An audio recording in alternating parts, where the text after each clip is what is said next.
So you did a randos with Seabax over on yours truly, Yep. and that was quite a good conversation. Maybe it was a few months ago that I listened to it, so maybe you should sort of give us a little refresher, and then we can get into. You contacted me after my Vesper Stamper conversation and wanted to talk a little bit more about Chinese students. I thought that would be cool. So, Yeah. but let's start with you. All right. Um, I am a teacher, high school teacher in one of the Chinese schools, actually an international department of the Chinese public school. So basically, the students I teach are students who are going abroad for university, and um, all of them are Chinese. So Chinese high schoolers who are going to go abroad. And married with American, so I each year my summer holiday will be spent with her family in the States, and the winter holiday she will spend with my family here in China. Um, so that's basically my work and my marriage. Um, I'm 35 years old and no kids.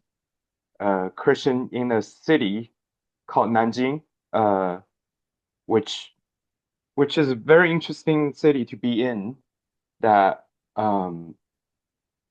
it has it in my opinion, it's one of the cities that has the most um, Christian heritage because of the Second World War, the the massacre, they call it Nanking Massacre happened here. So there's a famous book by Iris Chang called The Rape of Nanking. Yeah. Um, so in that uh, in that historical event, basically the Christian missionary played a big part in rebuilding the city by building schools, hospitals, churches, and um, and and provide places and protection for the people who are left behind.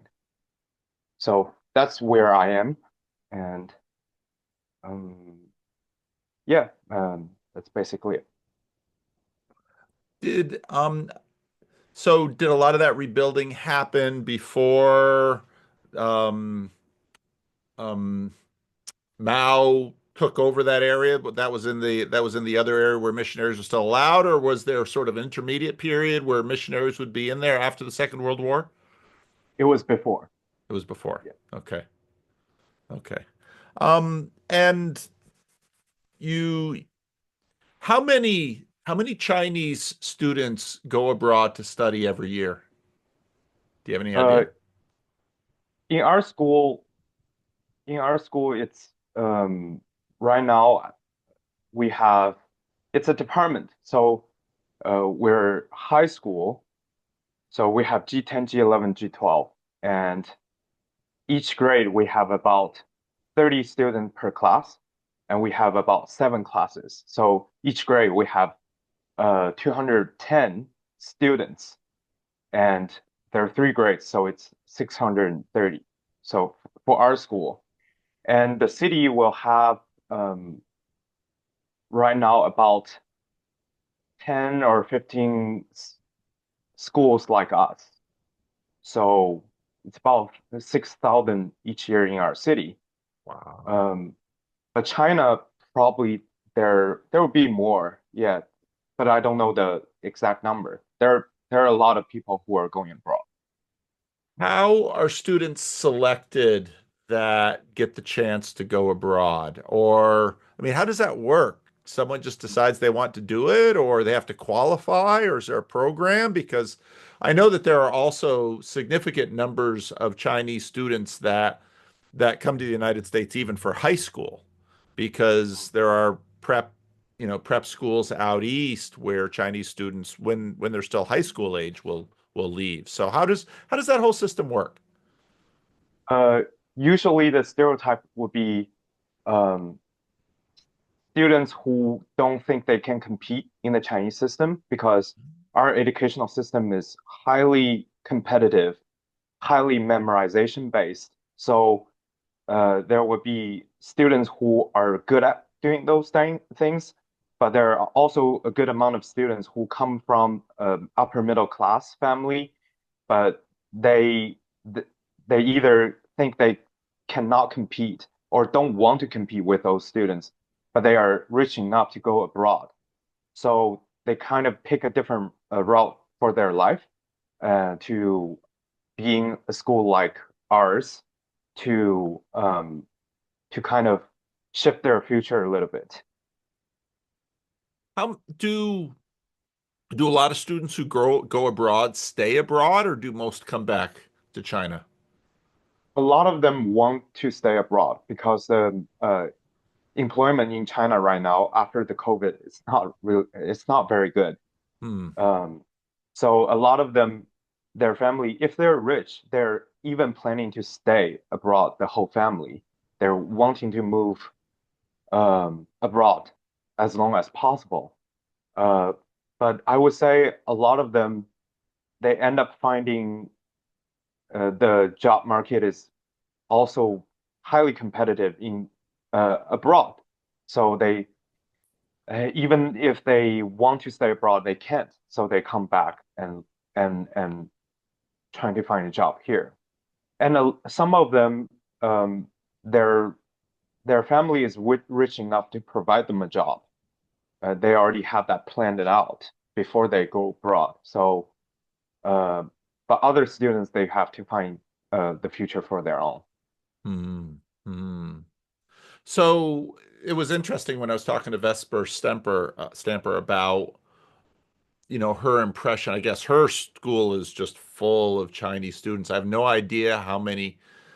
Well, what are some of the destinations for students who want to go abroad? I was surprised when I was in Germany last time how, there were many students from all over Europe that were in Germany just for university.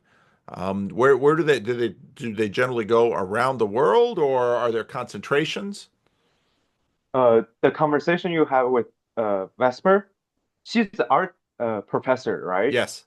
So basically, the stereotype of students who are going broad and choose art are rich students who are not going to worry about their job. So they're probably, I would assume they come from, usually there always are exceptions, but usually their family are rich enough, they want a high quality education.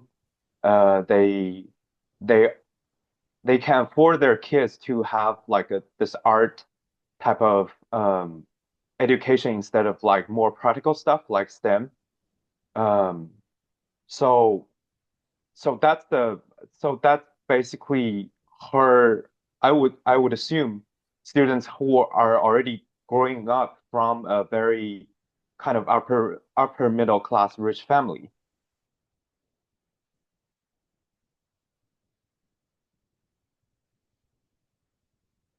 Uh-oh, we froze.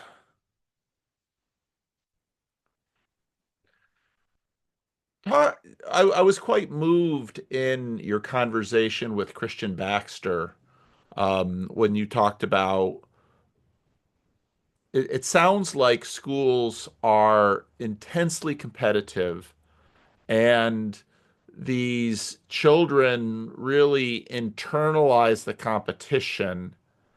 And it sounded like you, being a Christian, extending them individual attention and love was deeply meaningful to them and surprising because they didn't expect to get it at all. Tell me more about that. Um, Basically, our system is a very typical example of meritocracy. So, how your score represents who you are. Um, that's what our educational system resembles. And students are studying machines. They they take in information, they they memorize it, they function in the test, and they get good scores, and that's pretty much it. And I was one of them. I grew up in the system, and I experienced um, to be the top in the system, and I also experienced to be in the bottom of the system. So, and after I, I, I remember in college I was so lost because I don't know what to do with my life and what this top and bottom experience mean to me. Hmm. And then,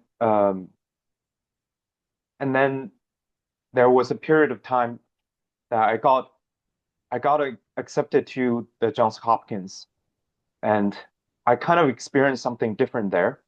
That people there um, didn't care so much about the the merits, the the scores. They really care about the subject they're learning for itself. They really care about the classmates, the peers, how um, the friends and classmates can stimulate each other in the classroom through debate, through discussion, so through dialogue. So that gave me almost a hit of, oh, I assuming learning can be fun and learning can be interesting without all those getting a good score or something. It's sort of like what your conversation with Webster, she was talking about. She led them into a self-discovery process. So that's what happens when when something like that happens. It means a lot to me, Hmm. and it kind of led me into this journey of being in education because I know it can happen with any students who want to discover something about themselves. And I know how that felt to me. And through this type of conversations, I feel I'm trying to help them to be like, you can discover something about yourself without all those top and bottom experiences. You're more than those things. You're not merely a machine, you're a human being. Hmm. That's that's what was meaningful for me is probably what was also meaningful for them. Hmm. So when you were basically in the same situation as many of your students. You were studying in order to study abroad. You managed to go to Johns Hopkins. Is that where you met your wife? No, I met my wife when we work, and she came to China and worked in a different city, and she moved to my city, and we worked in the same school. That's Oh, when we that's where we met. We met around 2016. okay. There used to be a significant program of Americans and other expats going to China to teach English. Does that continue today, or has that decreased? That decreased significantly. Oh, That really? a lot of people left China after COVID or during COVID, and not a lot of them are returning. It was also interesting. Before we I lost you on the video. I was sharing that there was a shift before the pandemic, after Trump was elected, that our American program, uh, the recruitment of Chinese students dramatically decreased because a lot of Chinese students think American is not as safe as before because Oh, of who really? Trump is. Yeah. So our American program basically died. There's no one who would apply to that. But it was different before 2019. And right now our school is basically the biggest program in our school is the British. They're going to England, they're going to UK. Yeah. Oh, interesting. So is the election of Trump having another downturn in terms of people are thinking, ah, not going to be able to go to America, might as well go to the UK? Is that what's happening? I think this time, I think I don't know why, but Trump wasn't big on our media. like people still see stuff, and the the shooting was big, but a lot of people kind of just tired of politics and Hmm. seeing horrible things on the news, and they would rather just live a life within their like a local community. They don't pay attention to so much going on in the in like in the world. Yeah. Yeah. So what's your sense of how, I mean, because I think Americans often perceive that our culture is attractive because of its individualism, because of the self-expression, because of what you sort of described, that even though Americans like to talk a game about meritocracy, nah, it's not really so true here. A lot of American students want to go into the vein of self-expression and individualism and following their passions and all of this. Is is that sort of the reputation that Americans have? And is that attractive at all to Chinese students? I would say in my generation, when I was in college, that was big. That Hmm. was something that we feel that we can learn so much from Americans that that's kind of the the Chinese dream back then, to be more like a free, more individualized and pursuing our own dreams and passions. I think for students I'm teaching right now, they don't know what that looks like. They don't Hmm. know they when they see the news, um, they see just polarization, they see chaos instead of something that individuality or individualism that can is inspire them for a journey of self-discovery. So that was interestingly shifted too. That's very interesting. Is it? Hmm. Part of what's interesting is that only a little bit can actually get through to another culture because and Americans tend to be very blind to most of the rest of the world. Americans don't pay a lot of attention to most of the rest of the world. Do you think that that impression that you had when you were young, do you think that was, say, fostered by movies, Hollywood stuff? Is that sort of how it came through? I remember when I was in college or even high school, we had this thing called English Corner. Basically, they're foreigners who can have conversation with Chinese in the local community to help Chinese to learn English. So, and in our textbooks, even in high school, I remember I was talking with a friend a couple months ago that I Have a Dream was in our textbook by Martin Luther King Jr. So uh, back then we have a lot of texts from the US that was inspiring for us that were required to learn. But in this generation, that kind of like a cultural formation is basically gone. The text become very like a very propaganda type, like a very Chinese, very government, that type of thing. So the culture shifted. Hmm. So in, following John Vervaeke, we sort of talk about a meaning crisis. What is the meaning crisis? Is there a meaning crisis in China, and what does it look like? Yes, um, that's why I feel I was drawn into Jordan Peterson and John Vervaeke's work as a Chinese teacher because I feel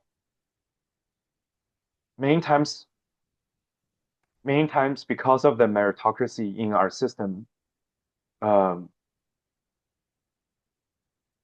if you walk into a classroom and you're not a teacher who teach the subject that really matters um, to get them into like a university, whether it's like TOEFL or IELTS or like subjects that leads to a high score. If you teach music, if you teach art, if you teach humanities, which is the subject I'm teaching, if you teach literature, but those subjects that doesn't um, directly give them an exchange of a high score that leads them to a ticket to the college, you will see them basically a lot of students are sleeping in class, Hmm. and a lot of students are don't pay do not pay attention to those subjects, and they I I walk into one of those classrooms and I think, that's what death look like young people who have nothing to look for, and the only thing they can do is to fit into a system that they do not even know what that means for them. Hmm. And it's not entirely their fault, but you can smell the deep nihilism behind all those. They do not think other than pursuing this merits is there's no meaning in life. There's nothing that they can die for. They can be courageous about. They can strive for. So so yeah, I think meaning crisis is not only a Western thing; it's also Chinese. Now you found Jordan Peterson. Maybe walk through a little bit how on earth you found us because it's interesting. Most of our audience and most of the people who participate in the corner are from the English language world, some from the Netherlands, some from Germany, but mostly US, Canada, Australia, UK, Ireland. So how did you find us? And I'm curious about, what let's start there and then we can go more into meaning crisis stuff. Yeah, I actually found Jordan Peterson through you. I found you through Preston Sprinkle's podcast. Um, Oh. so I knew Jordan Peterson before, but I thought he was more of an American politics commentator who fits into a more of a conservative agenda. And I didn't pay attention, although I see him online a lot of times, but I didn't pay attention to that because I think a lot of the political stuff that he was commenting on was not really relevant to my context. But then um, I think the first conversation you had with President Sprinkle, because I listened to his podcast, got my attention, and I'm like, oh, here's someone, a psychology professor who want to treat Bible seriously and read it very differently than a lot of people that I listen to. So that was my first impression, um, a higher resolution impression of Jordan Peterson through you. And then I started watching his video along with your commentary, and and that was really helpful. That kind of helped me understand him a lot better. And like you said in your video that you watched Jordan Peterson with C.S. Lewis as a companion, and I watched Jordan Peterson with you as a companion, which was yeah. So I just really grateful for all the things you have done on this corner of the internet. How did you find Preston Sprinkle? Uh, I think I think he there was a period of time um, around 2016 that um,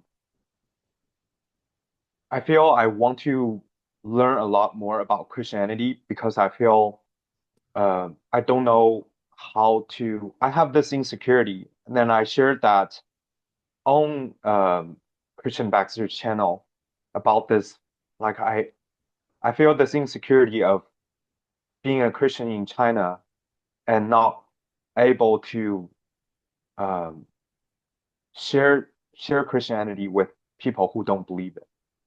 And then around that time, I was big consumer of apologetic stuff. So Ravi Zacharias, William Lane Craig, and all those people were big because of that insecurity. So then I was reading and listening to a lot of those contents, and I feel somehow it's not enough. And I feel this, I think someone mentioned this either on your channel or some other channel that it feels the conversation of apologetics, a lot of them are meant for give Christians a sense of victory, that we got everything figured out. Hmm. We have this formula that we can talk to non-believers, and through this rational argumentation, uh, somehow people will believe.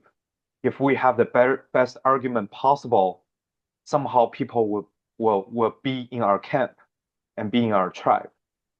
And the more I listen to it, and through trying those type of argumentation with my friends and other people around me, I just discovered it didn't work. Someone who know a lot about apologetics learned the way that William Lane Craig argues. In the friendly dialogue, it will be considered very strange. Nobody talked to a friend like that. And I learned something like through my own personal experience that something that Preston says that people will not listen to your truth if they cannot feel your love. So that kind of led me to his ministry and his podcast because I feel uh, he, among a lot of other Christians that I know, are trying to do something different in that regard. So that's how I got into his podcast.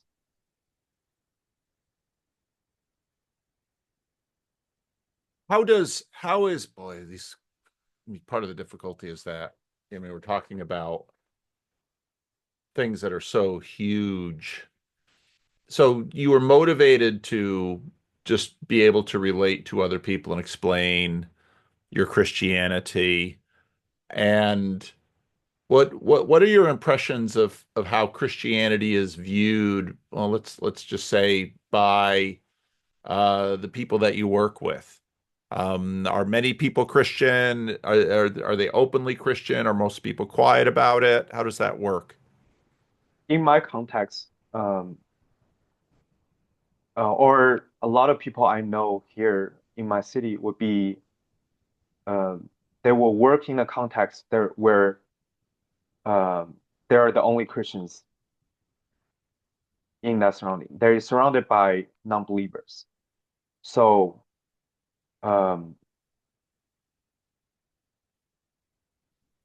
I think in general, people's impression about Christianity are um, are peop are the religion that's not local. It's a um, foreign religion. It's a Western influence that people need to be cautious about.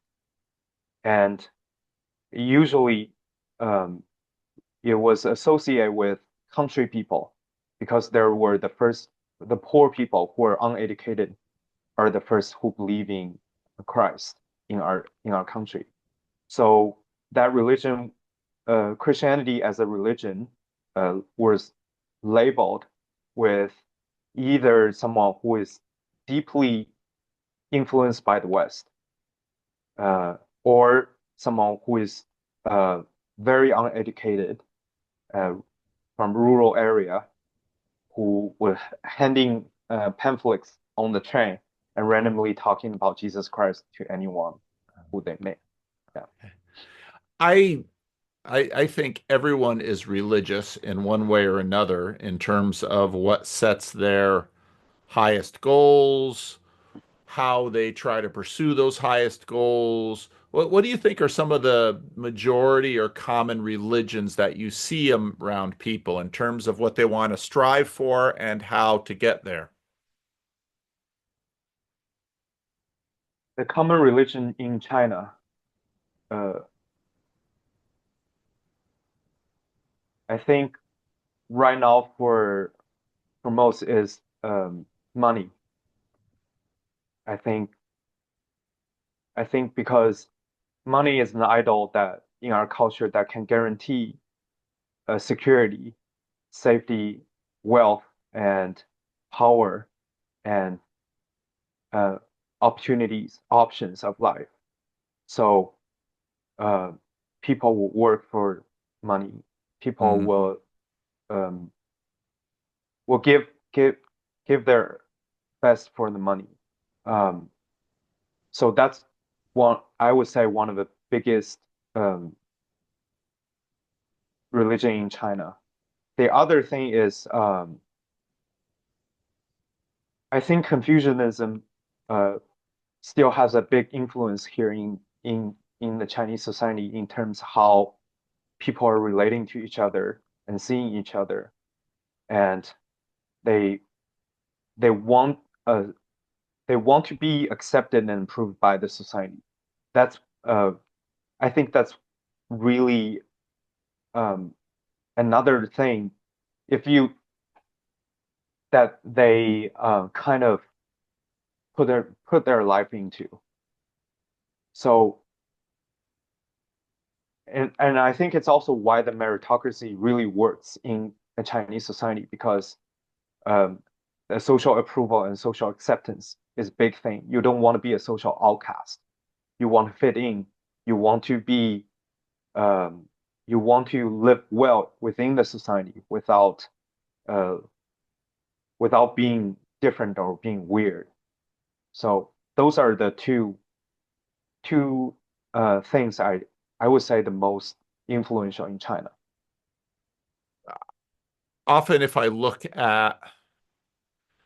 try to figure out what someone's religion is, I often look at funerals, the kinds of things that are said and done around funerals. What do Chinese funerals look like now? And what are the kinds of things that are sort of talked about and esteemed at funerals?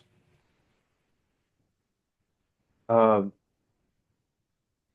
I can only speak from my personal experience because my father passed away when I studied in the States.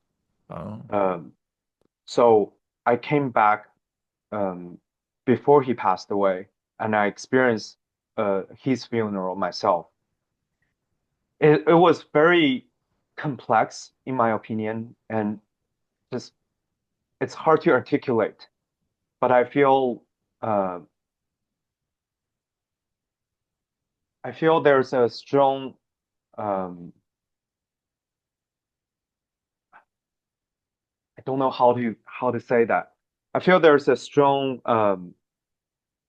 communal type of uh, constraint within the funeral because in our tradition, um, people have to have this funeral in after they die within 3 days.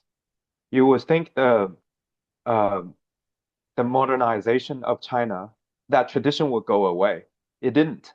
That Hmm. tradition still holds a lot of power in this.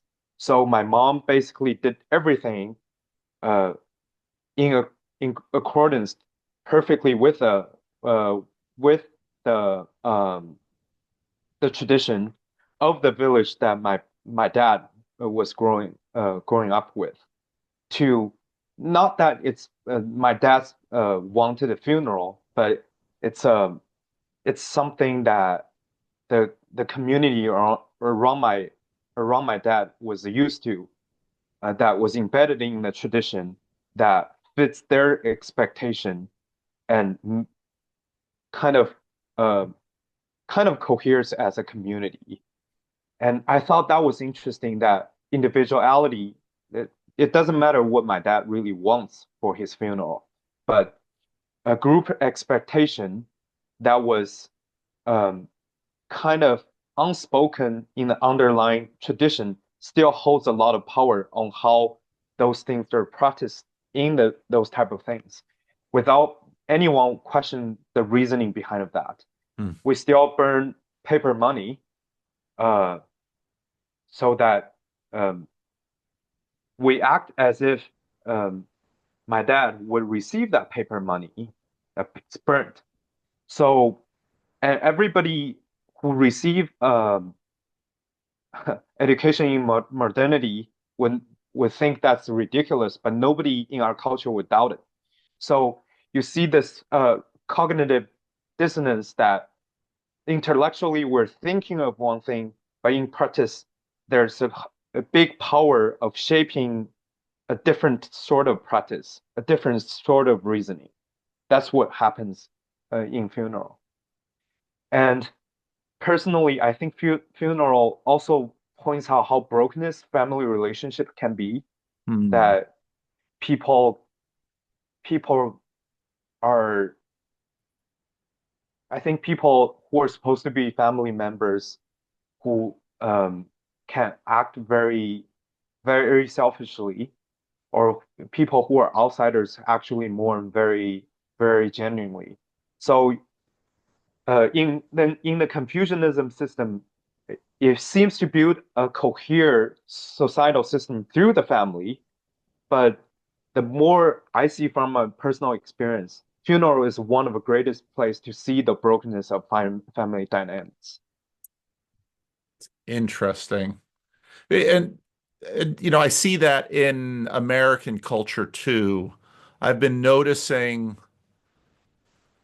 I've been noticing in families, especially families that sort of drift away from Christianity, because again, in America, you've got a lot of Christianity deep in the culture, at least from people who come from Europe, let's say.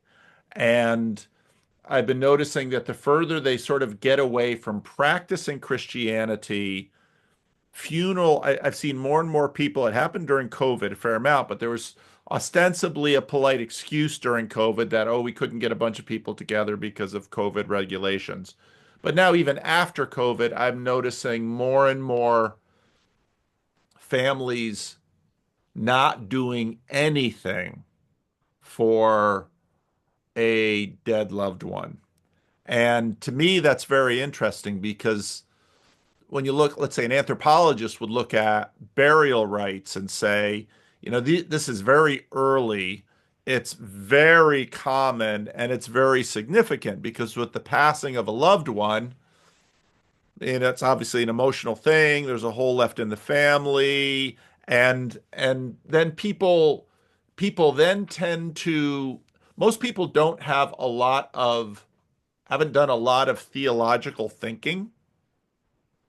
And most of the, let's say, performative religiosity is very much on a very practical level, or they've seen something in a movie, or they've heard a friend that they respect do a certain thing. And so then they'll do that certain thing, or they'll look to a funeral director or a pastor and ask how it should be done, and then they'll do that thing. But I've been watching more and more slippage in the culture along that. So I'm I'm really interested to hear. It sounds like similar things are happening in your culture. So, so if money, so part of the, because obviously Americans like money too. I don't know if the rest of the world knows that, but Americans like money and they like it a lot, and they like having a lot, and they'll work very hard for it sometimes, but part of what's difficult about money is that there's sort of a point of diminishing return. You can work, work, work. Of course, Peterson talks about this. You work, work, work, work. You have the goal, but at some point, the amount of comfort, security, luxury you experience per additional increment of wealth goes down. So then, seeking money is in some ways a poor man's game. it's not really a rich man's game. The rich begin to look for other things. They look for, if they're very neurotic, they look for deeper levels of security, or they look for power, or they look for prestige, or they look for other things. Now that, my impression of what I've seen happen in China is that over the last 20, 30 years, the country itself has gotten tremendously wealthier. Obviously it's developed a lot. And I would imagine that the segment of the country that you're working in is middle class, upper middle class. Usually the very rich are kind of in a level of their own that most of us normies never see. And we only hear, we'll watch TV shows or hear rumors of it from people who actually sort of go up and down from that. Um, when money bottoms out, what is happening to people then? Because that's what I look for in our culture. I'll see people striving for money. It's okay. They're playing the money game, but at some point, a lot of people step away from the money game because they figure out either because they've been successful enough with it or they've had a window into something else to see, oh, this is really not a tremendously satisfying game. And when I'm confronted with things like death, um, love of various kinds, other things I begin to value more. So, what do you see happening in terms of the middle and upper middle classes in your society with respect to this? I think culturally we have a deep anxiety. I think the seeking money thing for middle class and upper middle class is rooted in the fear of one day uh, our rights will be taken away from us. So money is another guarantee for safety, security, and power, so that they have options if they want to go anywhere in the world, they can. If they want to stay, they can. If they want to participate in the culture, they can. If they want to escape from the culture, they can. So I think in that sense, money was not uh, uh, entirely the same as a pleasure-oriented thing. It's deeply rooted in the fear that um, they think they think money can guarantee a life without fear. Hmm. Um, so that's why a lot of people pursue money. And when they get it, like you said, without a higher aim, people people get lost, and people will.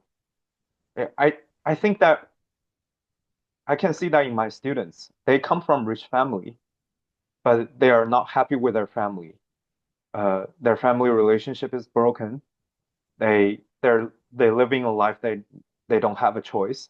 Although they have money, they can buy a lot of stuff if they want to. Their parents will give them money to buy the stuff they want, and they can pursue a future that they can pursue a future, but that's not the future that they have choice with, but their family kind of decided for them. So you, a lot of time when I see the students who are coming from a rich family, they look like they're the animals in the zoo. Mhm. They're they're trapped in the prison that they have nothing to aim for. They don't have an adventure. They they're kind of just waiting and yawning, and they're bored with life because they never give a choice of the adventure to begin with. Hmm. Everything was uh, other people's responsibility, and and they they're only in charge of being a good study machine, and that would be it. So I think I think I think that's what's going on in our culture, that people who have money uh, will be deeply lost. Then they will turn to, for our students, it's more like they can only stay in the classroom, uh, kind of being prisoned. But for other people, grown-up adults, they're looking for something else. They start seeking pleasure. They start become workaholics. they're looking for something that can de give them a deeper identity or make them a little bit happier than their unsatisfied life. Uh, but a lot of those things, I also think it's also very anxiety inducing because those things doesn't solve their problem. Hmm. Those pleasure seeking thing, it doesn't. The more pleasure they seek, it seems like the more anxious they are, and the more workaholic they become, the more they feel they're insufficient. So it's kind of like the um, it's a vicious cycle. The more anxious they are, the more they're looking for their identity so in those places, and the more they look, the more anxious they are. Hmm. It sounds like a kind of a cycle that would tend to lead people towards a religion, a more formal religion, because if something bottoms out, people will then usually go looking for something else. And obviously when it comes to meaning, religion is big, family is big too. My impression of so I live on the west coast of the U.S. and there's a significant Asian population in Sacramento, very significant Asian population, historic Asian population, all in San Francisco, and my impression of the Chinese families that I know is that they tend to be deeply communal and deeply family oriented in a way that you know most American families are not. And so it's not even just security for the individual. It's especially for children, I think there's a level of pressure and expectation put on them from the family to perform on behalf of the family that I think that many American students don't have. Would that be fair? I think it's a little bit different here. The As you were talking, the word came to me was freedom. Freedom was a big thing in China because I feel a lot of students I teach, even um, the people I work with, all they want is not a community, but more like a freedom from any constraint. Hmm. They they live a life that's packaged for them for so long, and they look for an escape. Um, Similar to I would say it's very similar to the Exodus story. It's like there's um there's a control, and if you live in a life in control for a whole life, all you can think of is to break out, to leave, to escape, to flee. Hmm. That's that's what it feels like for the Chinese students I teach, and even for a lot of people I work with. They want to be free from their work. They want to be free from the family pressure. They want to be free from expectations that society put on them. They want to be free. Freedom was a big thing, is a big thing here. And so then what other kind of escapist things are popular with them? Because usually when people get that way, there are lots of sort of cheap, quick, easy escape things like video games or other things like that. Is that pretty common then? Yeah, video games, video games, variety shows, um, TV, movies are big escapes for people here. Is most of you mentioned sort of there was a transition away from more Western media. Is most of the media consumed by your students Chinese media? How does that work? It varies. I feel for them, they're very individualistic in terms of the preference that they have. A lot of students were big on Japanese anime, and some of them are really big on Korean drama, Korean pop stars and stuff. And there are some of them who are big on American TV shows and stuff. Hmm. Hmm. They get much access to it in China, or is it restricted, or how does that work? It is restricted a bit, but I think the students in that I teach also have the resources to get the stuff that they want if they want it. Okay. So when these students go abroad, obviously those restrictions go away. I mean, then you're, if you're in an American university, you have an internet connection, you can download what you want, you can see what you want, stuff will be. How does that, do you have much contact with students that go out? Do they keep in touch with you? Well, you did it too. So what's that experience like? I think for me it was very different than for the what it is for them. Hmm. That for them they go abroad at the time of post-pandemic. A lot of them are affected by the pandemic. So there's a big anxiety of what am I going to do after I graduate? What does this subject or stuff I learn would be an exchange of a job that would lead me to a position or social status in the society. That's what was for them.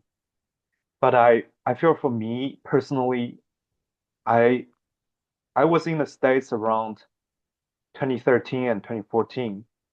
I don't know, the culture back then for me, even 2012 to 2013, I was in the Johns Hopkins Nanjing Center, which is a program that Johns Hopkins have has in my city.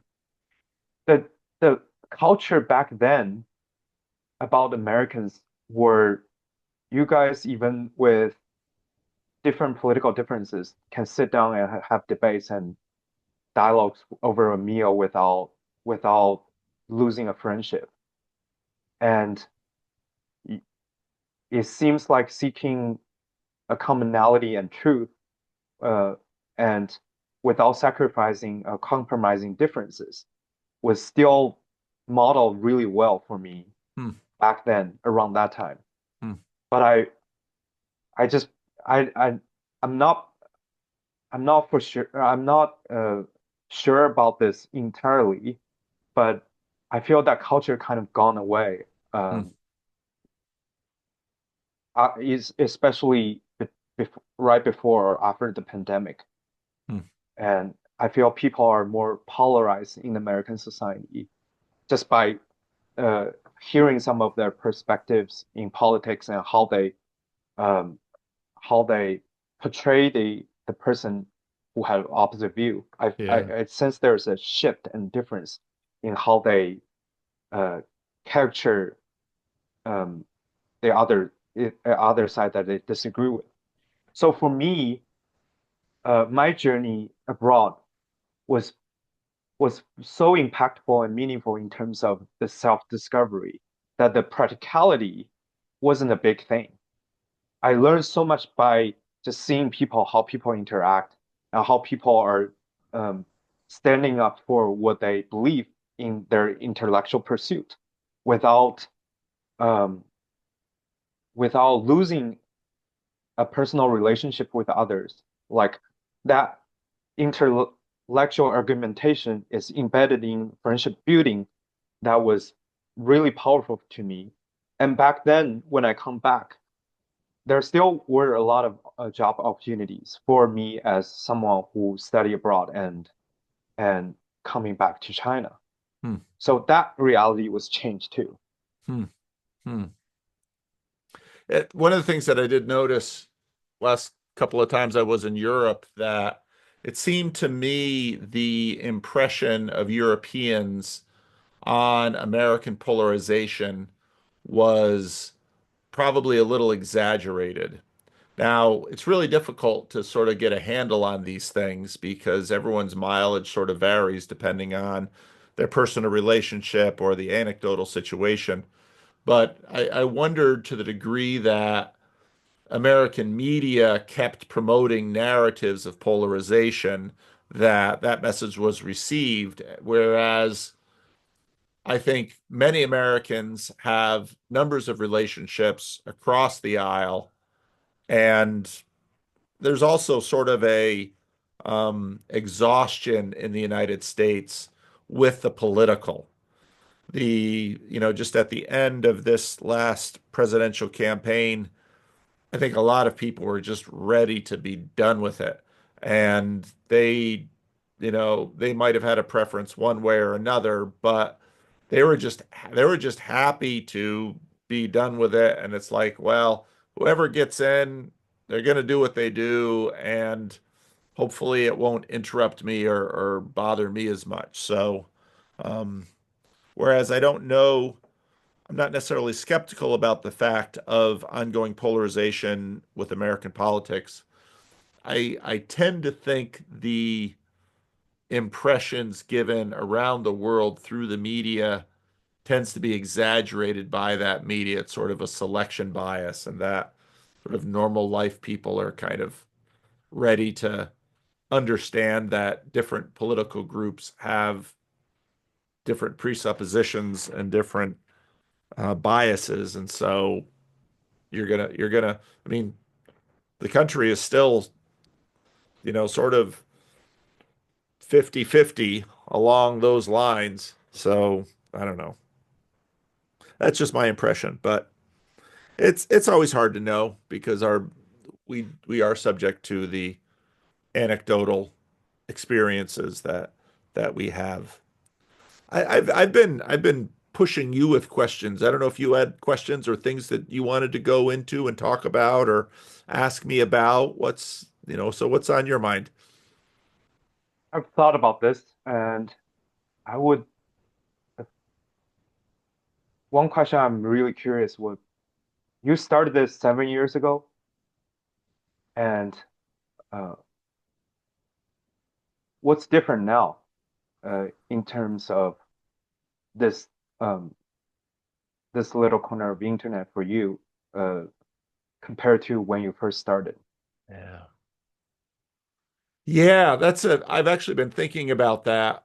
Yesterday was Christmas, so, I didn't, I was just with my family and we played board games and talked and had meals and such. So, but I was actually thinking about this yesterday a bit.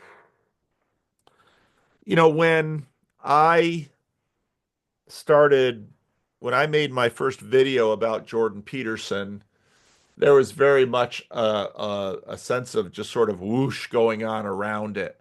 That Peterson was, I mean, it was sort of a revelation. I think I subscribed to him. He was somewhere around 300,000 subscribers, something like that.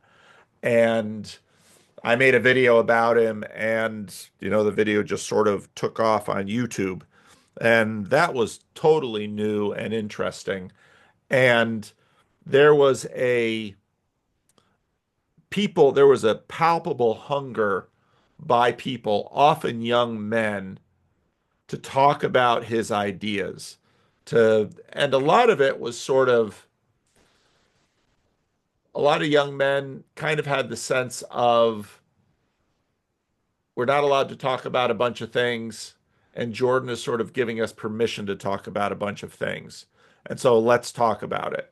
And so we started in January of 2018. We started the meetups, and then I started talking to randos on the internet, and there was no end of people that wanted to talk. Now, it was also the case that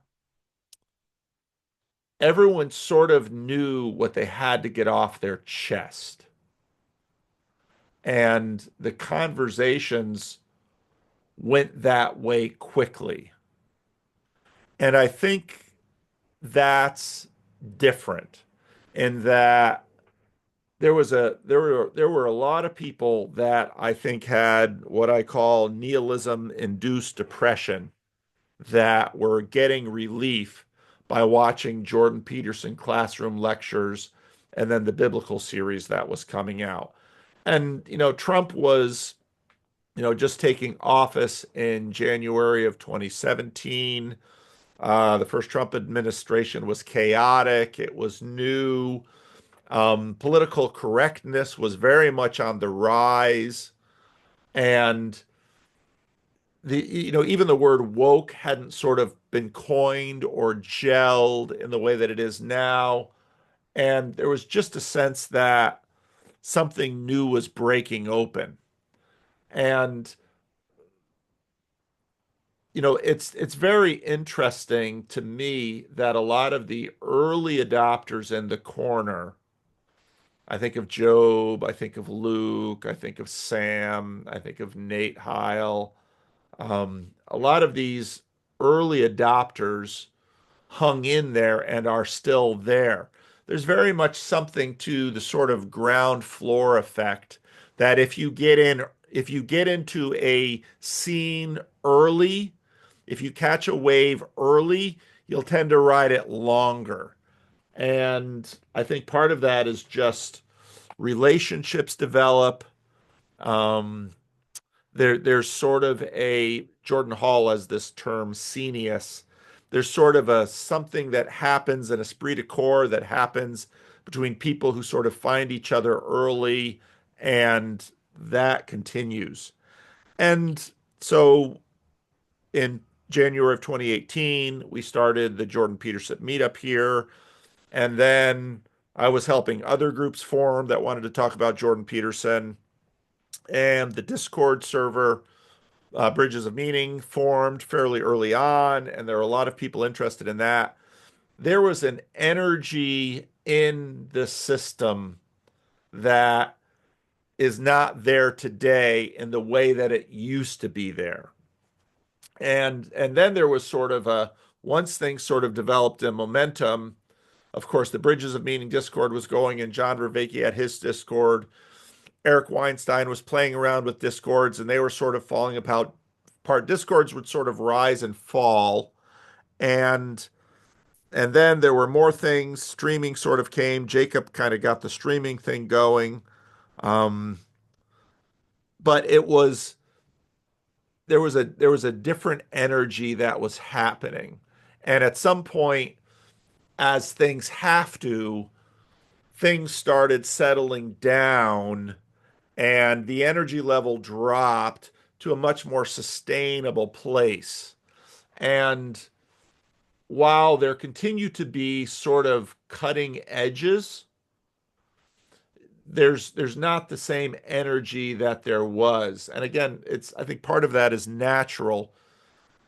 Um, Territories get mapped, people are sort of known. Actually, one of the videos that I was thinking about maybe doing today, I don't think I'll have time today to do it, but maybe I'll have time tomorrow, is very much about this. There's a lot of comments in the section lately that people say things like, "Well, I'm sort of done with Jordan Peterson.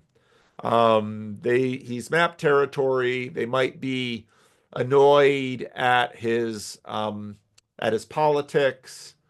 The the bloom is off the rose. There still are many people who love and admire and continue to pursue and are interested in Jordan Peterson, but there's a lot of others for whom they've sort of seen it, they're sort of done, and they've moved on. And I think that's I think that's a natural occurrence in a context like this where our participation is fairly passive. And I think once once we have sort of you see it when people become a new Christian.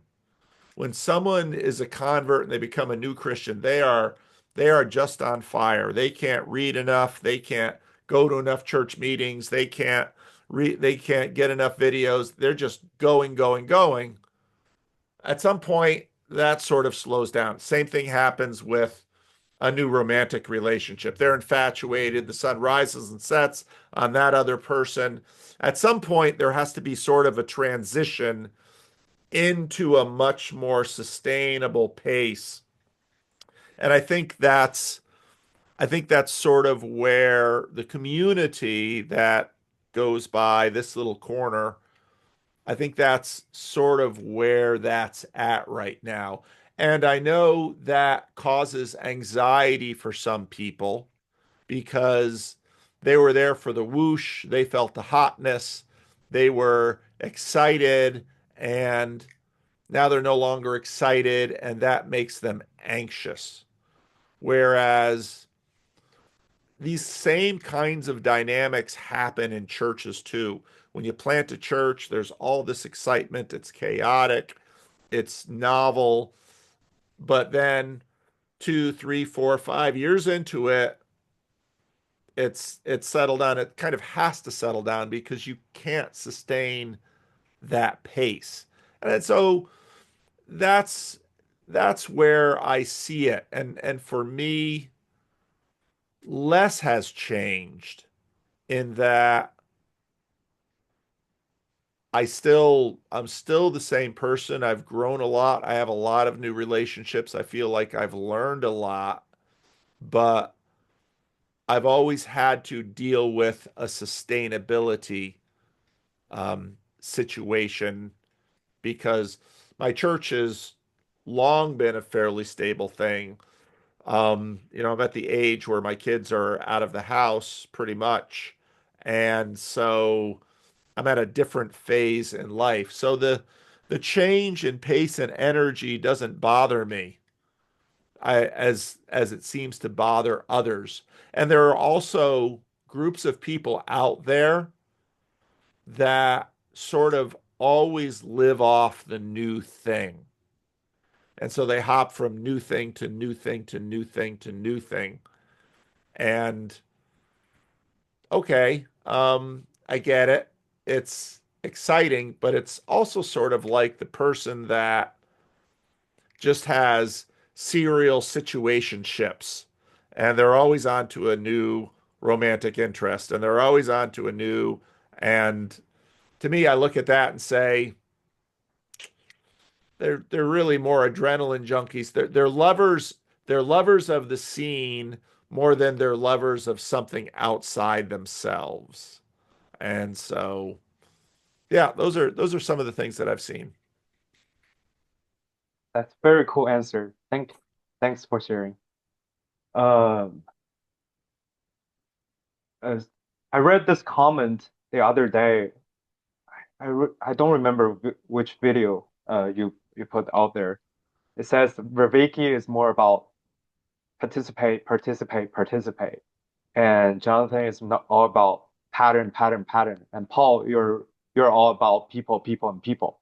Do you agree with that? Or and there are overlap in each one. And Yes. I think that's wow, I didn't see that comment. I think that's a pretty perceptive comment.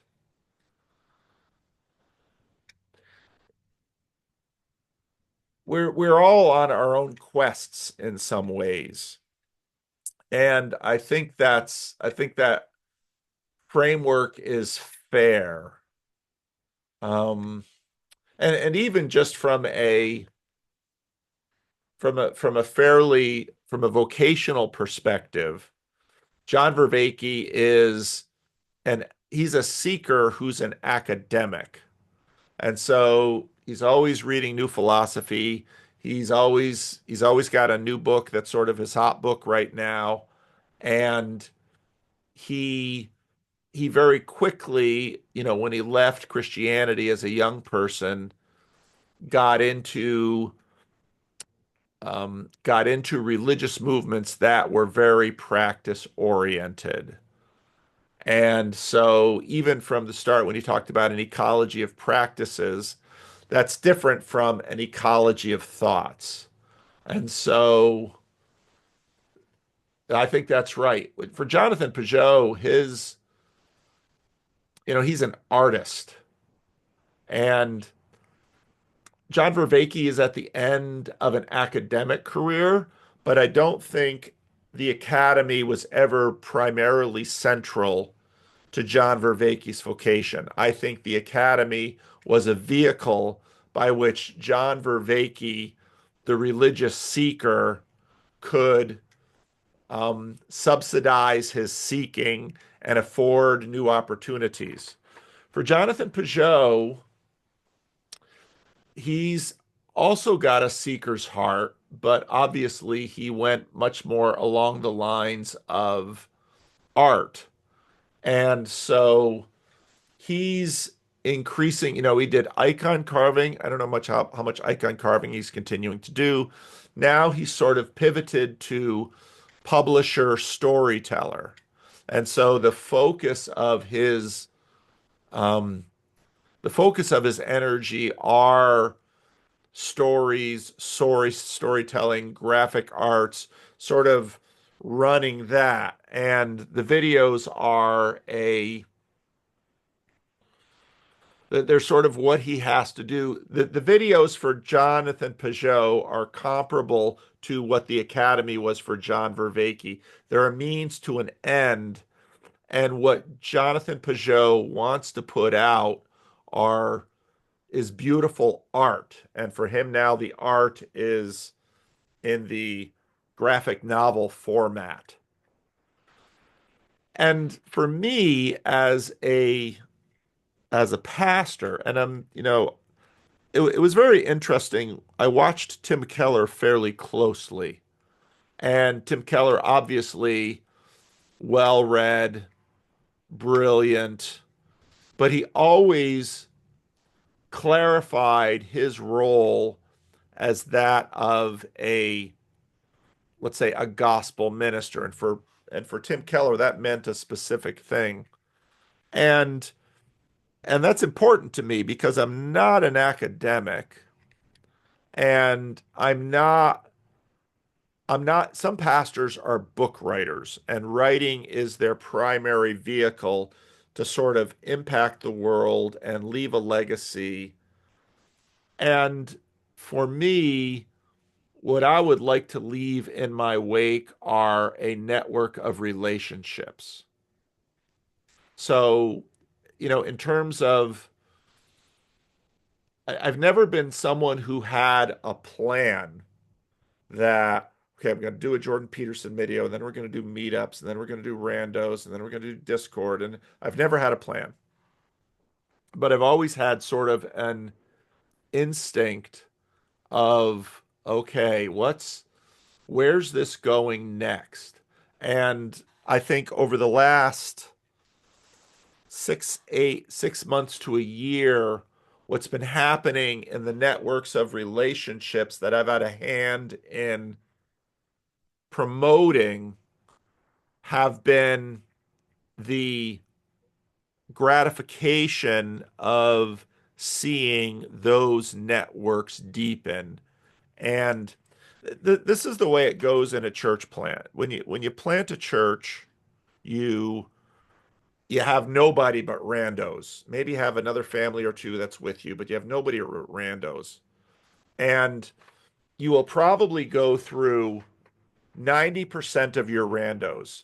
After 2 years, 90% of the people that were in your church after 6 months may be gone already. And so what you do then is you're basically a system builder, and the systems that you're building are the networks of relationships. And so what happens is, first, the parent, it's sort of like the mom of a big family. The mother, let's say the mother gives birth to her ninth child.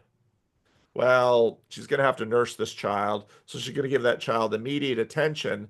But very quickly, that child's going to sort of be handed off to all of the other children's that have coming after, because um, the mother is going to be on to number 10 at some point. And so very quickly, the mother begins to focus on the oldest children to say, okay, what are all of you doing? And with each of those children, you get their peculiarities, you'll get their individualization. And that's exactly what's happened in the channel. The channel, as Grim Grizz calls it, is now sort of a flotilla of other Nexus channels.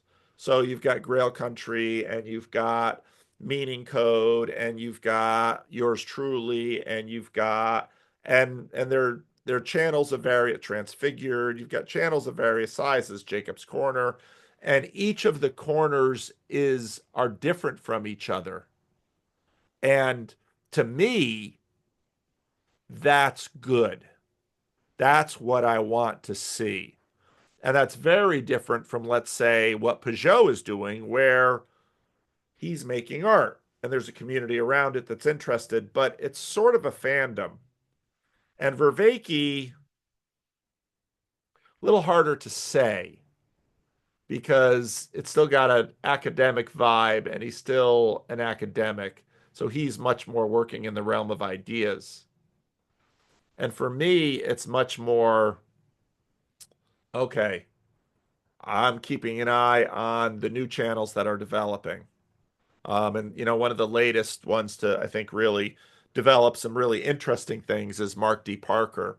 When he has his Randos videos, like I was actually watching the one today on John Wimber, and he's got his House of Woo, and it's that kind of creativity. When you look at someone like Grim Grizz and Chad, these guys are so creative, and it's also the case that I'm fully expecting when Chad has his baby, we're going to see a big change because, Chad is everything as it should be is going to start to switch. And that baby is going to be the focus of Chad's attention. And supporting his wife is going to be the focus of Chad's attention. And as that baby grows, that's going to start to change Chad's mind. And then at some point, there might be baby number two on the way. And then Chad is going to level up from just being, husband to a fully formed adult to dad of a growing family.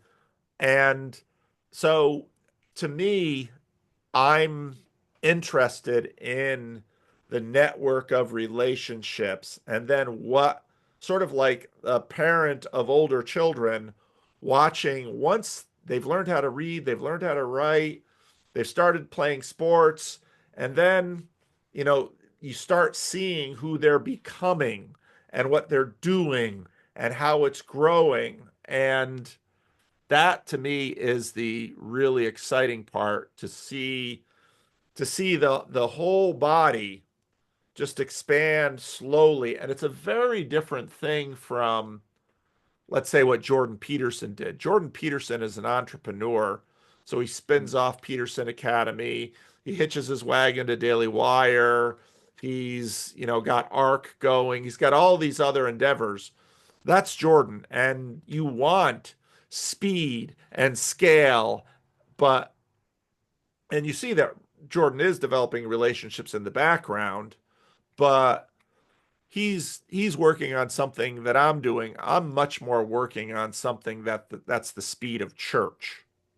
And that's different because people are complicated. If you do Snow White or Jack and the Beanstalk, you put that out into the world, that's a book. That's really cool. But what on earth we're growing here, well, that's really hard to know. It's really chaotic. Yeah, I thank you. Um, I think I learned also in the church setting that I learned I don't know if you agree with this or not. I learned that authority in the biblical way is gained through trust, not through domination. Like Jesus' authority is demonstrated through his trust and love, not through lorded over people who are underneath them. And trust building needs time. It needs relationships. It needs conversations after conversations after conversations. Sometimes are tiring, sometimes are irritating, frustrating, but that's how people build trust. People see how you do things, how you talk with them, how you pour your heart to them, and that trust start building. And through time, that will give you your words more credibility, that things will grow from there. And then things are start happening without you trying to force them to happen, but because they know your mind, they know your vision, they know where your heart is, and they deeply resonate with that heart and mind. And they just, you build a community through that. And um, you have the authority, but it's not this authority that you kind of push impose on other people. And I think that's really important. I think you put your finger right on it. I think you're exactly right. And I think that is, in fact, I see that's the revolution Jesus brought. And it was so stark by virtue of how the story happened, where in anyone's book, to be executed by, to lose your life to your enemies, your political rivals and foes, is called losing. And Jesus turns it into winning. And it's, for me, I, my hope is that I probably will never see the full fruit of my labors. That I will do something that will have an impact for decades because of exactly what you said. It's non-coercive. And here's the funny thing about trust. Trust is not sort of a binary on-off switch. We all learn what we can trust each other for and what we can't. And so what that actually requires are breakdowns and breakups. And this is something that's very interesting because I register very low in the Big Five personality. I register very low on anxiety. I am not a terribly anxious person. And a lot of people around me who would like me to do this or do that wish I were more anxious because for certain things they'd like to see me do. But I regularly watch, if you put people together, they will step on each other's toes. They will have conflicts. It is absolutely going to happen. The question isn't, will there be conflicts? The question isn't, will feelings get hurt? The question isn't, will there be disagreements? Sometimes disagreements about important things. The question is, how do you respond and react and continue when those things happen? And it doesn't mean that everyone will stay together because they don't. Um, and it also doesn't mean that everybody has to stay together because they usually don't. What it does mean is that we actually grow in our capacity to collaborate, to participate, to listen, to learn, and to endure, and building anti-fragile networks that don't require a lot of minding, because some people are, you can look at this in terms of attachment theory. Some people are very nervous attachers. They constantly need affirmation.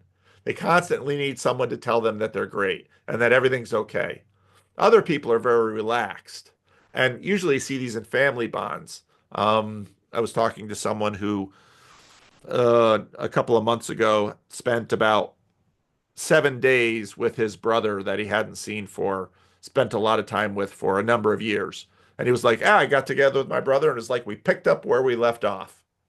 And that's really nice. And it's also powerful because if you're in relationship with someone that needs a lot of encouragement and reinforcement, otherwise they're anxious and then they're flying away, it's like that's a lot of energy.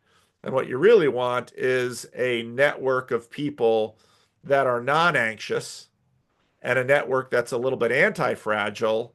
And well, then you've really got something because then you can both act as an individual and within community, and you sort of get the best of both worlds. And so I think a lot of this I've just sort of modeled rather than taught. And again, a lot of this stuff is better caught than taught. And so I'm really happy by what I've seen, even though there are a lot of people out there that like, we should have thousands and thousands and thousands of what? Thousands of what?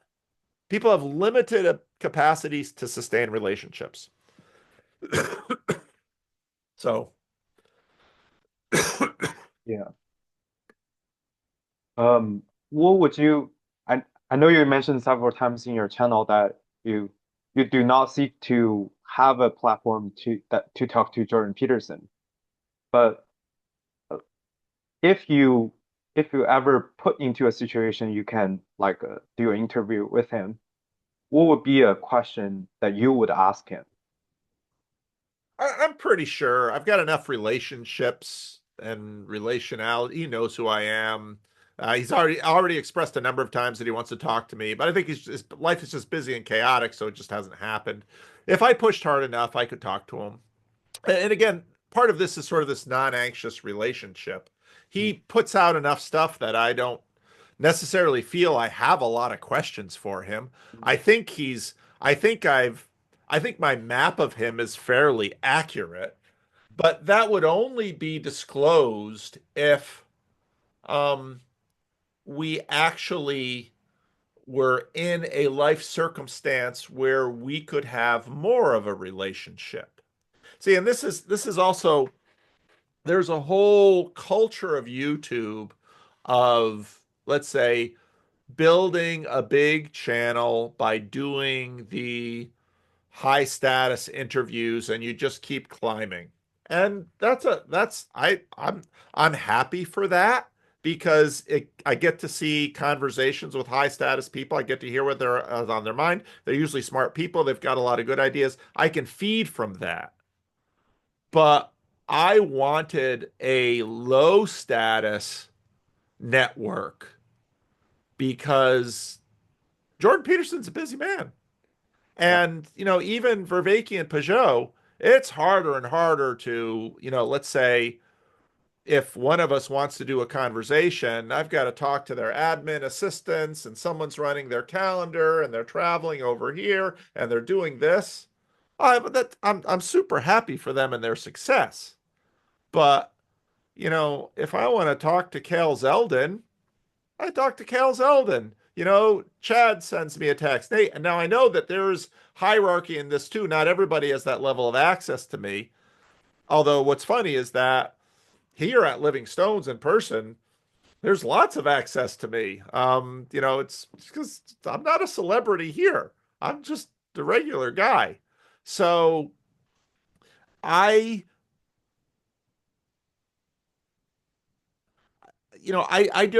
I'm not disappointed that I'm not on Jordan's channel or the time or at the gospel seminar or whatnot. If invited, would I go? Sure. And Ark is the same way. It's awesome getting a chance to go to that and participate and maybe try my hand at, maybe gathering some estuary conversations along the way. But truth be told, I don't need it because I've already got what has happened in the last 7 years has given me a tremendously rich network and set of relationships as they are with really thoughtful, available, interesting, brilliant people. And I just think I'm the better for it. I don't know that I want to chase Jordan Peterson all around the world. Um, and again, no, I have no, no critique of his game. He's doing what he wants to do. Amen. But I sometimes look at what he does and think, would I want to talk in 150 cities in, 175 days? The schedule that he has to keep on the road? When I just one of a video released right now of his I think he did a released a video of one of his live person events, his We Who Wrestle with God tour. And, I started watching a little bit of it. It's like, those are his monologues. He just does them. He's a lot better paid than I am. He does it in an audience of 2 or 3 thousand. But here's the thing, when I make a video, I get to read the comments. And Chad listens and Grizz listens and Kale listens and you listen. And, you know, I'm listening to their videos to the degree that I can. I can't always keep up. They're listening to my videos.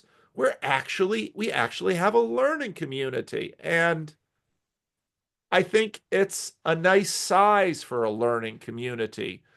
Whereas for Peterson, he's got a different level of learning community. He's doing the same thing, but I kind of like mine. It's really cool. Yeah, I think my question is more like you you obviously know him a lot through all the commentaries and stuff you learned. And if you would sit down with him, would there be something that you still are interested in him that he didn't address in all those previous videos? I know an avatar of him, and I've got inclinations about more about him below the waterline.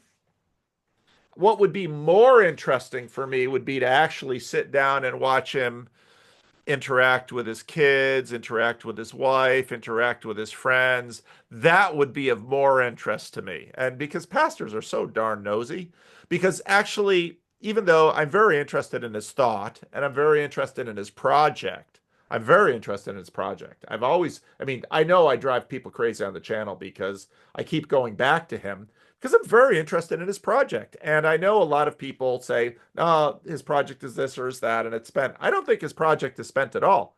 I'm still deeply interested in it. But that project side of him, he puts out an immense amount of material about. And now that he's got a book, which is different from videos, there's a lot for me to study, and that's cool. It'd be much more interesting to spend time in, let's say, an estuary. One of the reasons I like estuary is that it's much more multifaceted than just a one-on-one or one-on-two conversation or a book or a lecture. Different sides of people come out. And that's where the mixture is really fun because different people pull different ideas and different reactions out of different people. So I'd be much more, to spend the weekend with Jordan Peterson would be much more interesting. I don't necessarily have a question.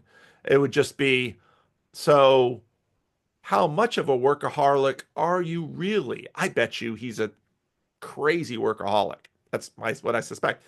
No judgment in there. I think that's just how he's wired.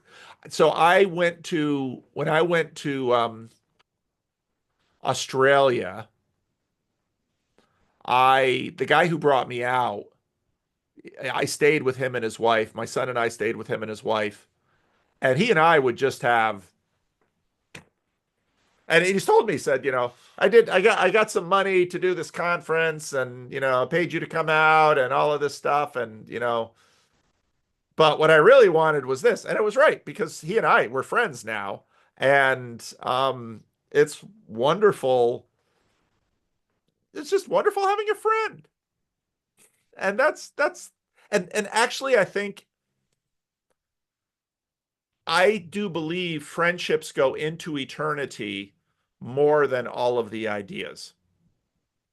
Because the ideas are attached to this world in some ways. And when we go into eternity, I think actually the persons will go through in a way that the ideas won't.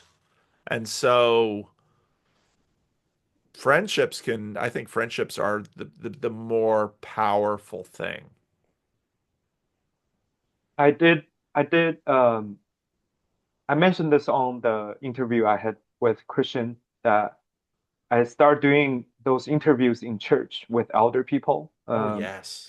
in our church because for the same reason I I I'm pretty I read a lot of books for my job because I teach students. I want to constantly absorbing things that I can bring the classroom a little bit more of interest to grab their attention, to offer them a way to look forward.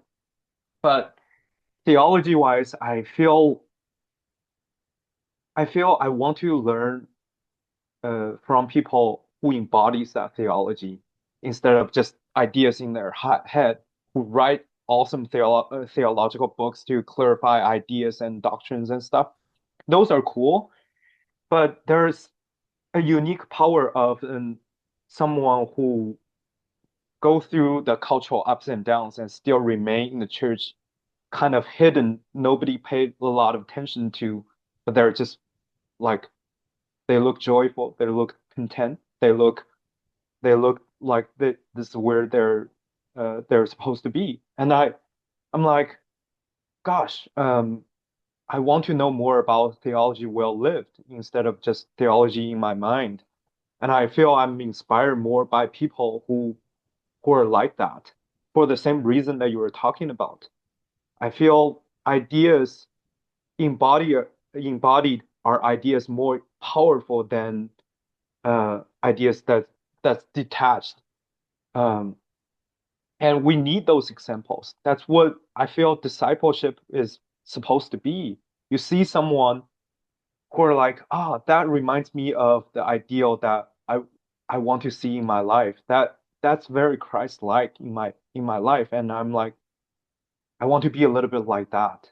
I want to I I want to serve like that. I want to live my life like that. Not that I sort everything out in my head, but there's something deeply, uniquely attractive when certain things are embodied that are happening in front of you. You're like, ah, that's the light. That's the salt. That's something that reminds me to be in this community that I signed up with in the beginning. And without that, it's just like emptiness. Yes. So yeah. I think that's And right. and I feel and I feel in my job, like what you said also reminds me of I was a pretty I still am a very extroverted guy. So in my job I talk a lot. But something this job taught me to be a teacher, the best discipline you need to develop most is listening. That if you listen better, you talk better. If you listen more, that they will listen to you more. If you listen deeply, and you will understand what's really going on, because each one person is an iceberg. You only see a little of them when you first encounter them. And a lot of people just make certain assumptions based on what little they see. They ignore the complexity that's down below. But if they know what's down below, they can they can have such much better conversation with them. They can build much better relationship with them. They don't have to agree with everything they said, but understand you only see a little of everyone that you encountered, like Jordan Peterson. Like you only see just this is just very little of the whole being of him. So yeah, I think I would agree completely with that. I I love I love the fact that we have together created a space where people are talking when they're tiling. And, back in the Discord days when we had sort of the open studio things, people were talking when they were sweeping or working in a shop or testing speakers. And people are often talking when they're driving, and people are talking when they're doing dishes. And because you're right, you're exactly right, because we see just a little bit of it. And usually what we're doing on YouTube is just sort of idea harvesting. And what's more powerful, the idea or the person from which who has birthed the idea? I mean, ideas are powerful, absolutely, but people are amazing. And there's so much more to love than their thoughts. Their thoughts are fine. Thoughts are great. I love thoughts, but there's so much more to love than the thoughts. And even for me, some of the more some of the more irascible people who are harder to get along with, yeah, they could be frustrating, but they're also truly interesting. And I've always had a love for um, outrageous people. So I'm glad that God gave me the spiritual gift of attracting outrageous people. That's very unique of you. Like I feel not everyone can do that. It's definitely I feel it's a gift thing. And you were talking about um you were talking about community building, and it just struck me as you were talking that I feel you're it's like a community builder that builds little communities, and those communities will give birth to other communities. And that's how your thing's supposed to work, and it is working in that way, it seems Yeah. like. And Well, th it takes more patience than people realize because you for the same reason we were talking about. It's like it's trust building. It's the resilience of the community is not based on power, but based on how close people are, how they share conversations, share the fruit, yes. and eat together with joy. And that's how community grows. That's Yes. how love spreads. That's how things are the way it's supposed to be in terms of community building. And I I I think I probably unconsciously inspired by you that I was doing this thing in church. We have a monthly book club where uh, we about like 30 or 40 people would sit together in a room with the pastors and uh, we will read something together. Just like one, each person would read one paragraph and turn to a different person. Then we will stop at a certain point and have discussions. Some kind of similar to actuary, not quite the same. What's cool about that to me was you just see a lot of people have different backgrounds. You see people who can barely read. You see people who come from different area of China because they have different accents. And it was amazing to have people go around and read something together that we can discuss with our unique biases. And sometimes it's triggering. And I learned a lot. I just like to see how those type of things unfold. And having having all those different people sitting in one room and read even scripture together was powerful to me because uh, it kind of it kind of does two things to me that it kind of reminds me of my individuality. I'm different from all the people that was sharing the same experience with me, that I have a different accent. I see this context or text very differently than you. I'm unique in that sense, and each and everyone is. But there's a unity aspect of this that we're doing the same thing, we're participating in the same kind of ritual, and there's a powerful, unique oneness in this type of thing that it doesn't break us, but make each one of us kind of highlighted in a certain manner. I remember one time that we did a study on Passover and Eucharist in the church. One of the ending remarks of our pastor was kind of powerful to me that he says that if you study the Lord's Supper, the Last Supper, he says it was really interesting how uh, unlikely people were sitting at the same table. You have Matthew, the tax collector, and Simon the zealot. And if you understand the culture, those two people would never sit in the same table. Yep. But there's something that unites them that doesn't undermine their differences, but compared to that unity, all those differences doesn't matter anymore. And imagine the hands that take the bread that break was broken by Jesus. That was the same hands that Jesus break the bread and let them pass to the 5,000. and now they're the one who are being fed. And that was a really powerful moment, just bring me to this like a realization of what community really is and what community is supposed to be. Yeah. Oh, it's so true. It's so true. And what's been so fun about the corner has been exactly that. I mean, you'll get, well, depending on where, but you'll get a degree of homogeneity with local churches just by virtue of the way demographics and zip codes and economics works. But it's a crazy variety of people who have found friendship and via video streams and comment sections and Discord servers.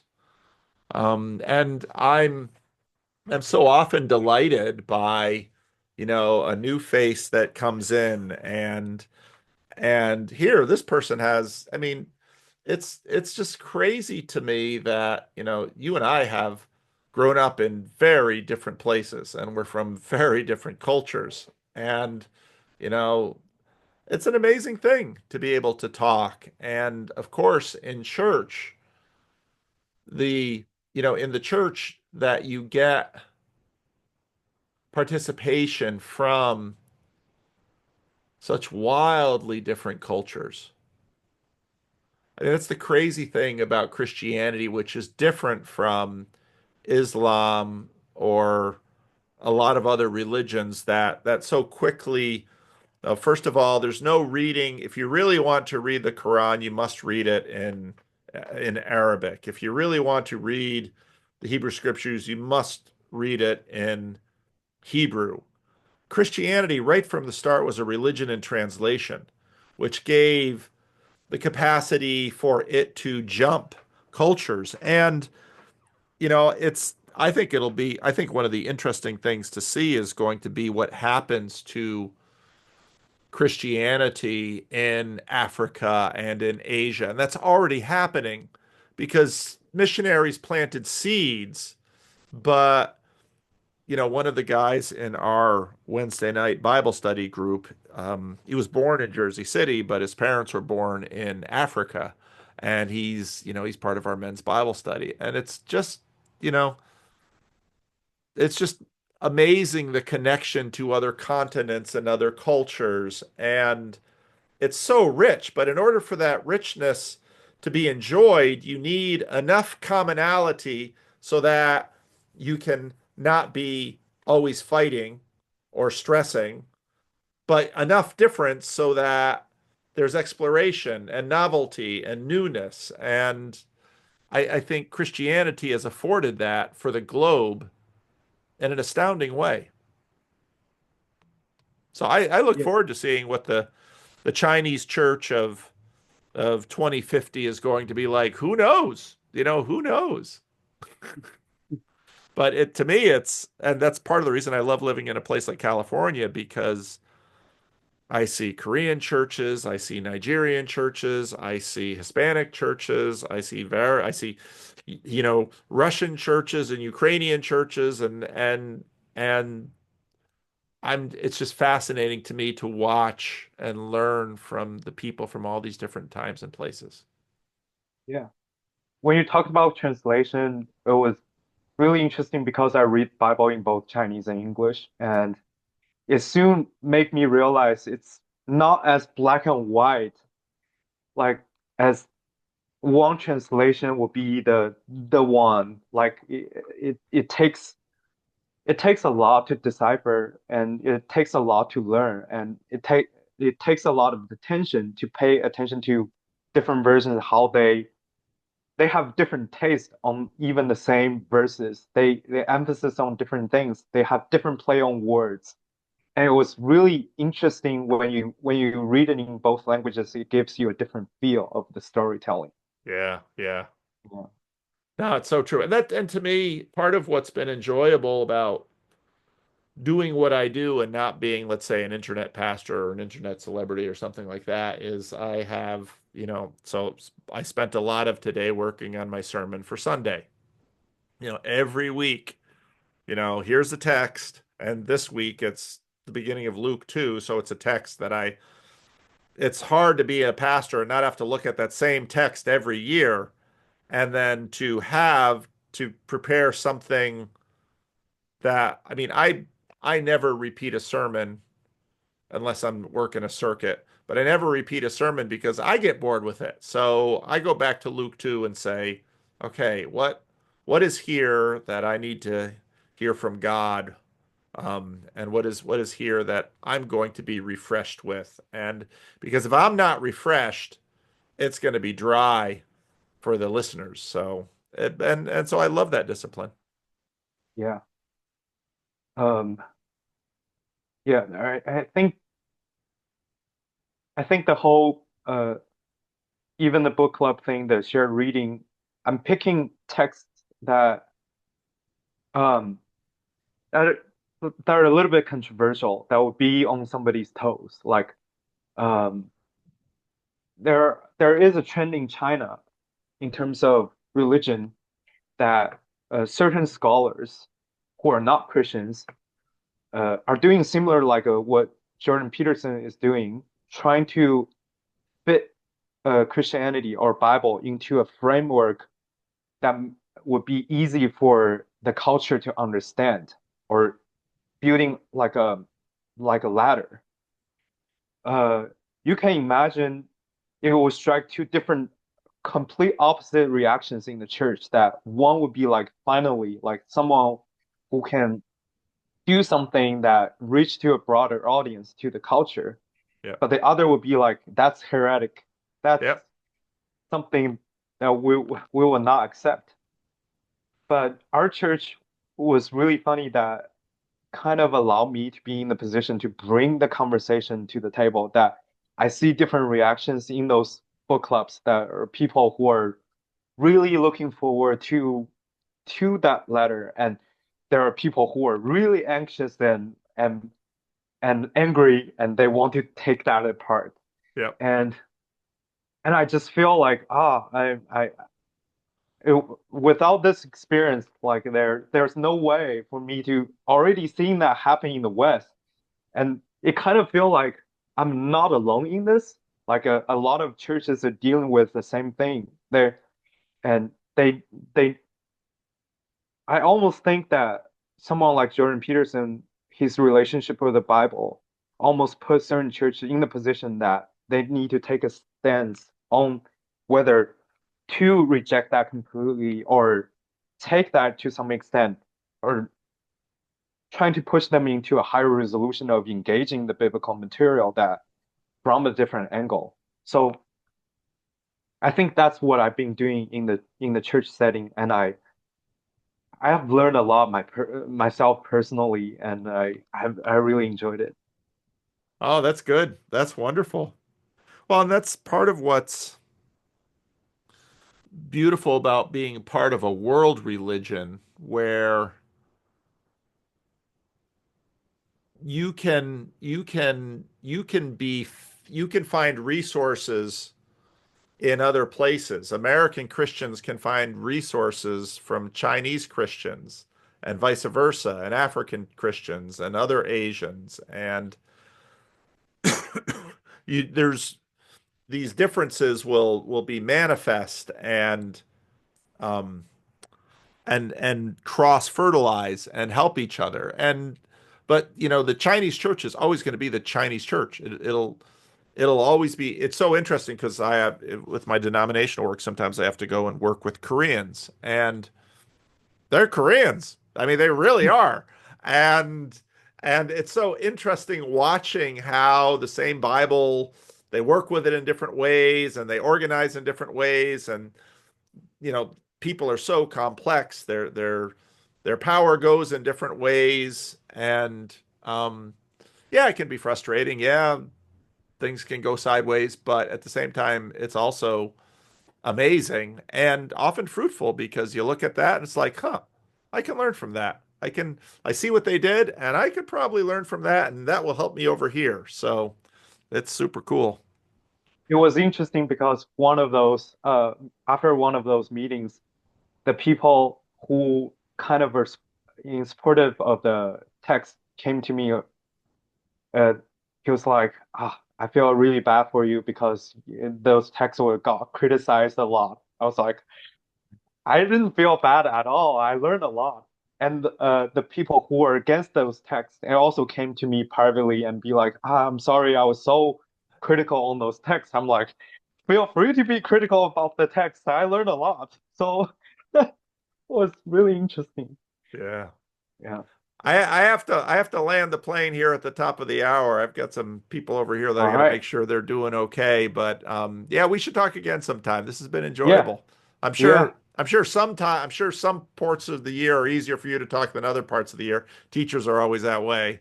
But but Summer would be the best time because that's when I would be in the States. So it would be easier to coordinate time. yeah, yeah, yeah. Yeah. Yeah, what time is it there? Right now is almost 9 a.m. Oh, okay, so early for you. Yeah. All right.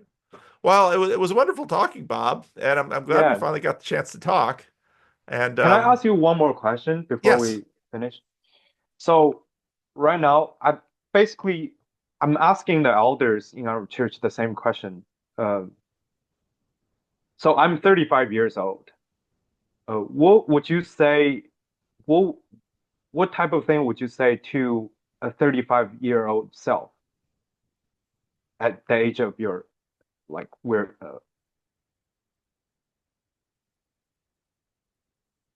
Well, you don't have any kids. If you had I kids, I don't would say, you know, make sure you pay attention to your kids, mm, um, because they grow up fast, and they really do. But I would say, you know, yeah, do your. I can be someone who can tend to get lost in their own thoughts and ideas, and I know that might surprise people here because if Vervaeke um, is practice, practice, practice, and Peugeot is pattern, pattern, pattern, and I'm people, people, people, I still find that the struggle is to care well for people. It's almost impossible to optimize that because people are so complex that it's hard to do self-care and manage other care all at the same time. And so I'd say be patient with yourself. To me, if you learn, I love the passage in Galatians of the fruit of the Spirit. And I love the phrase, against which there is no law. I think that's such a powerful insight that love, joy, peace, patience, kindness, goodness, faithfulness, gentleness, self-control.